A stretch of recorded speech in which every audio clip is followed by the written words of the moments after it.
მე-7 საუკუნის ქვევრი და კედლის ნანგრევები, რომელიც გაცილებით ადრეული პერიოდით თარიღდება მალე ქსანში მინის ქარხნის ტერიტორიაზე სპეციალისტები ინტენსიურ არქეოლოგიურ გათხრებს დაიწყებენ. ბოლოს სამუშაოები ანტიკური ნაქალაქარის ადგილზე გასულ საუკუნეში ჩატარდა, მაშინ არქეოლოგებმა უამრავი უნიკალური ნივთი აღმოაჩინეს.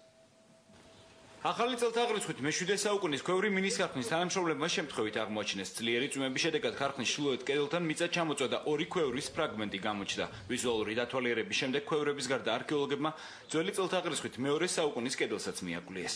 ეს აღმოჩენა, სადაც ახლა ჩვენ ვიმყოფებით, მიუთითებს იმაზე, რომ ნაქალაქარი გაცილებით დიდ ფართობზე ვრცელდებოდა, ვიდრე ეს აქამდე ვიცოდით.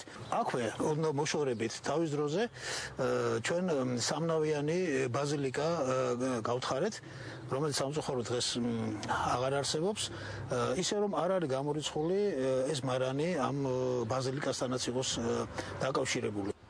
მარანი, რომელიც შემთხვევით აღმოაჩინეს სამადლო ნასტაკისის ანტიკური ეპოქის ნაქალაქარის ტერიტორიაზეა. ჯერ კიდევ 70-იან წლებში ამ ადგილას მასშტაბური არქეოლოგიური სამუშაოები მიმდინარეობდა.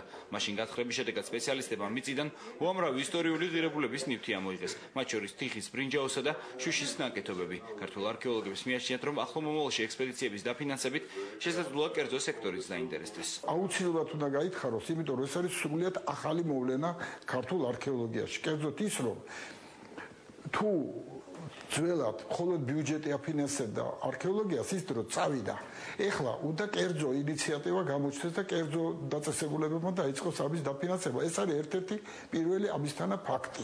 არქეოლოგები მე-7 საუკუნის მარანში გათხრებს უახლოეს მომავალში დაიწყებენ. ხარჯებს მინის ქარხნის ხელმძღვანელობა გაიღებს. კომპანია იპოვის გარკვეულ სასწრებს, რომ ხელი შეუწყოს ჩვენ არქეოლოგებს ამ ჩვენი ქვეყნის ისტორიისთვის საინტერესო ეპიზოდის უფრო კარგად შესწავლაში.